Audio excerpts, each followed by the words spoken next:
ወአለይኩም ሰላም ወራህመቱላሂ ወበረካቱ። ሰላም እንዴት ናችሁ የሀገሬ ልጆች? ሀገራችንም ሰላም አላህ አድርግልን። ኢትዮጵያችን ሰላም ትሆን። አህምሼ ዞሮ መግባችን ሰላም አላህ አድርግልን። የሀገሬ ልጆች ሀገራችንም ሰላም አላህ አድርግልን። እኔ የምላችሁ ማለት ነው ያው ከዚህ በፊትም ነግራችኋለሁ፣ አሁንም ነግራችኋለሁ። መጀመሪያ ከመሳቀቅ አስቀድሞ መጠንቀቅ ይላል። ገባችሁ? እኔ ነግራችኋለሁ። ለምን መሰላችሁ?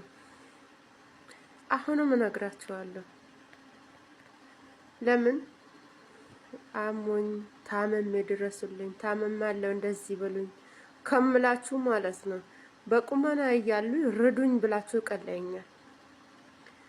ችግር ያው የጋራ ነውና ችግሬን ተካፈሉኝ ብዬ ነው የመጣሁት። ያው ተከታታይ ቪዲዮ ሰርቻለሁ። እንግዲህ አሁንም እሰራለሁ። መሰራው ለምንድን ነው ይሄንን መሰራው የተገደድኩት? በቃስ እኔ በቃ ምን ማድረግ አለብኝ፣ ምን ላርግ በሚል ሰዓት ለራስ በራሴ ማለት ነው በቃ ዩቲዩብ ከፍቼ እንደ በዩቲዩብ ለመስራት እቅድ አወጣሁኝ ራሴ ማለት ነው። እቅድ ሳወጣም እኔ ብቻ አይደለም ከናንተ ጋር ነው። ለምን አንድ ሰው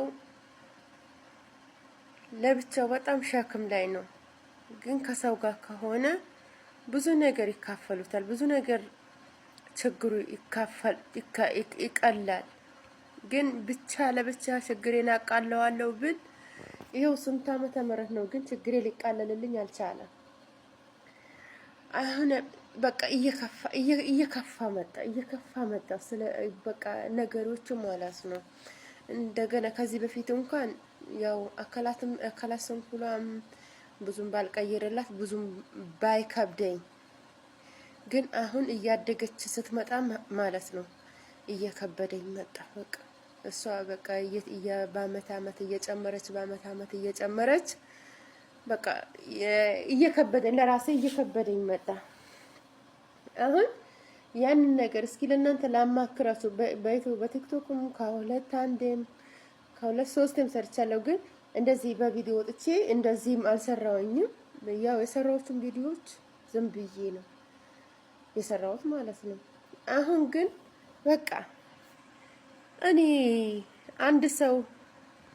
አንድ ሎሚ ለአንድ ሰው ሸክም ነው፣ ለ50 ሰው ጌጡ ነው እንደሚባል ማለት ነው። እንደዛ